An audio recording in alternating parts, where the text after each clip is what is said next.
Hey guys, so as we are studying our second chapter, which is the derivative and mean value theorems of math advanced calculus, so in this lecture we will continue our chapter.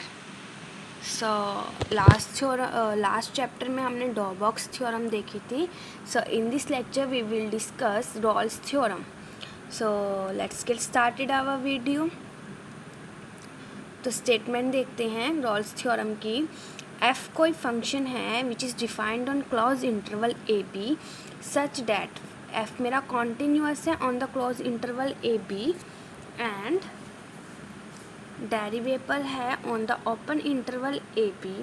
Third condition क्या है? F of A is equal to F of B.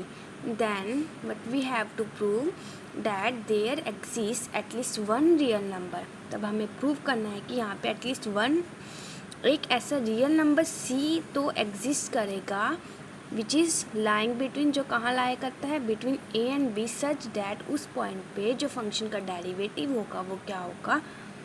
Zero होगा. सो इसका proof देखते हैं. तो since the function F is continuous on close interval A B. अब क्योंकि मेरा फंक्शन है वो कॉन्टीन्यूअस है on the close interval A B and F मेरा कैसा है? बाउंडेड है. क्यों? क्योंकि हमने पढ़ा था कि अगर मेरा फंक्शन कॉन्टीन्यूअस होगा, इन फर्स्ट चैप्टर हमने ये पढ़ा था कि अगर मेरा फंक्शन कॉन्टीन्यूअस होगा on the close interval A B तो वो कैसा होगा? बाउंडेड भी होगा एंड उसी इंटरवल पे अपनी बाउंड्स को अटेन करेगा. इसका मतलब क्या है कि हमें इस इंटरवल में से कोई दो पॉइंट ऐसे मिल जाएंगे सच डैट कि एक पॉइंट पे तो हमारा सुप्रीमम होगा, अपर बाउंड होगा, और एक पॉइंट पे हमारा लोअर बाउंड होगा, ग्रेटेस्ट लोअर बाउंड होगा. तो वही लिखा है कि F of C is equal to M where M is supremum of F and F of D is equal to small M where small M क्या है? Infimum of F. अब हमारे पास दो केसेस राइज होते हैं. कैसे? कि या तो जो मेरा अपर बाउंड है सुप्रीमम ऑफ एफ है वो equal to infimum of F है, और सेकंड कि F M is not equal to small M. तो फर्स्ट वन हम लेकर चलते हैं कि अगर मेरा supremum of F which is capital M is equal to infimum of F है विच इज़ स्मॉल एम. तो इन दिस केस क्या होगा? जो मेरा फंक्शन है वो कांस्टेंट होगा. क्यों? क्योंकि अगर मेरा फंक्शन अटेन करता है same values on the interval तो इसका मतलब क्या है? फंक्शन मेरा कांस्टेंट है and we know that the derivative of a constant function is zero. अब वही लिखा है here F is constant function over the close interval A B and consequently उस F dash X is equal to zero for all X belongs to close interval A B. तो अगर F मेरा function का derivative हर एक point पे इस interval के हर एक पॉइंट पे ज़ीरो है, तो अगर मैं इस इंटरवल में से कोई पॉइंट सी लेती हूँ तो उस पर भी ज़ीरो होगा. तो वही लिखा है कि अगर हम सी कोई पॉइंट लेते हैं फ्रॉम दिस इंटरवल उस पर भी डेरिवेटिव क्या होगा? ज़ीरो होगा. सो हमारा कंडीशन प्रूव हो गई for the first case which is M is equal to M. Next case क्या है? सेकंड केस क्या हो सकता है कि क्या पता मेरा supremum of F is not equal to infimum of F हो, means capital M is not equal to small M. तो क्या होगा? अब क्योंकि हमें गिवन है that one of the condition है रोल्स थ्योरम की that F of A is equal to F of B. ठीक है. तो अगर हम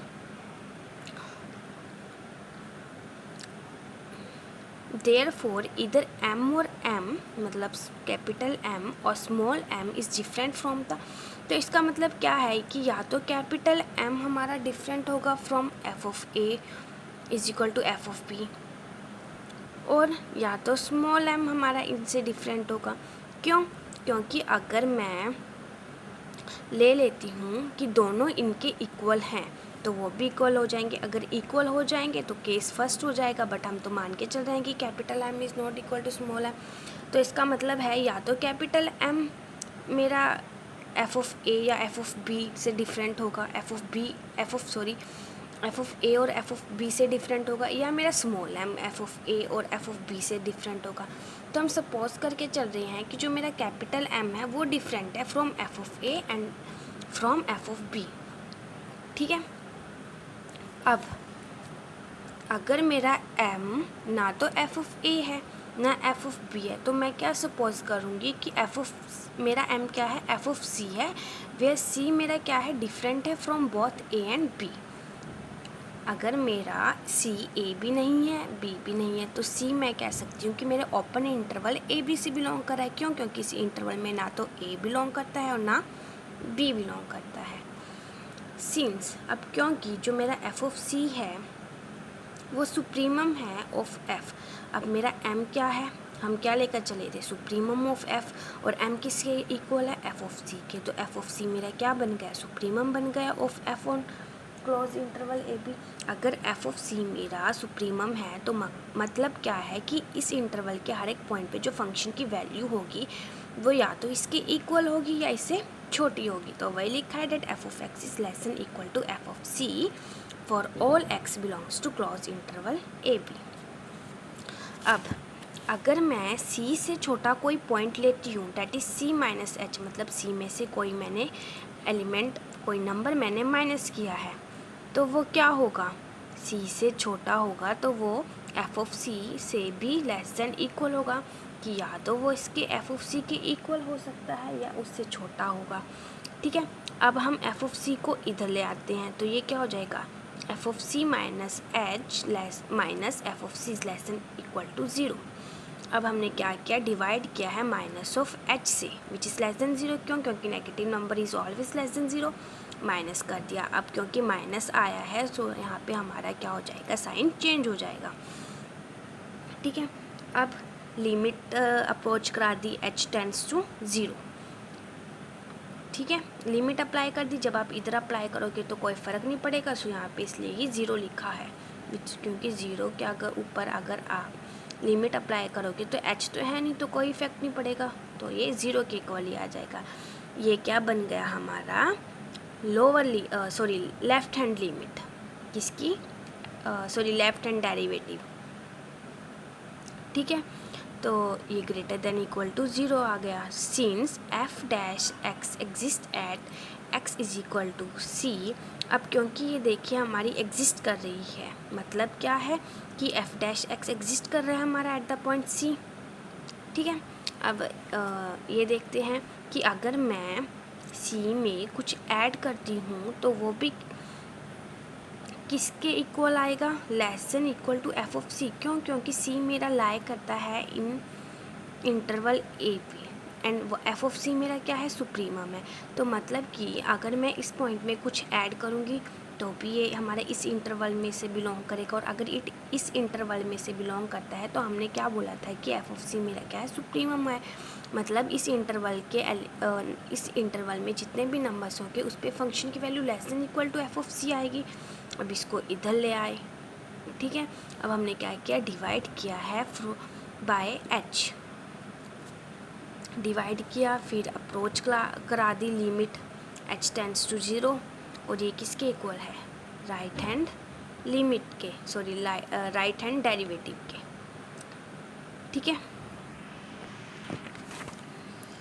अब क्योंकि देखिए left hand derivative greater than equal to 0 आ गया, right hand derivative less than equal to 0 आ गया।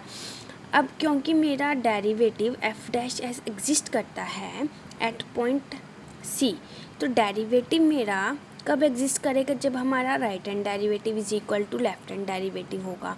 तो अब equal to F dash C होगा। अब ये कंडीशन कब पॉसिबल है, अगर मैं कहूँ कि x मेरा ग्रेटर देन इक्वल टू 0 है, x मेरा लेस देन इक्वल टू 0 है, तो ये कंडीशन कब पॉसिबल है कि कोई नंबर मेरा ग्रेटर देन इक्वल टू 0 है, लेस देन इक्वल टू 0 है। ये ओनली पॉसिबल है when x is equal to 0। ठीक है, तो मतलब कि ये भी कब पॉसिबल है, सिचुएशन व्हेन ये किन के इक्वल हो, 0 के इक्वल हो। तो वही लिखा है कि this is possible only if F dash C is equal to 0। तो सिमिलरली अगर हम इस इंटरवल में से कोई और पॉइंट ले डी, उसके लिए भी प्रूव कर सकते हैं कि एफ डैश डी मेरा क्या होगा, 0। तो वी कंक्लूड दैट, हम ऐसे कह सकते हैं कि इस इंटरवल में से एटलीस्ट एक पॉइंट ऐसा एग्जिस्ट करेगा सच दैट उस पर जो फंक्शन के डेरिवेटिव की वैल्यू क्या होगी, 0 होगी। अनदर फॉर्म देख लेते हैं कि Rolle's theorem can be stated as let F be a function defined on close interval a to a plus h such that जो मेरा f है वो कॉन्टीन्यूस होगा on the close interval, f मेरा डेरिवेबल होगा on the open interval and f of a is equal to f of a plus h। इसमें क्या किया है, b को हमने क्या पुट किया है, a प्लस h। कंडीशंस में तो ये है, अब हमें क्या प्रूव करना है कि यहाँ कि there exist at least one real number, की एटलीस्ट एक तो ऐसा रियल नंबर एग्जिस्ट करेगा सच दैट कि उस नंबर पे जो फंक्शन के डेरिवेटिव की वैल्यू होगी क्या होगी, 0 होगी। सो आपको समझ आई हो। Thank you.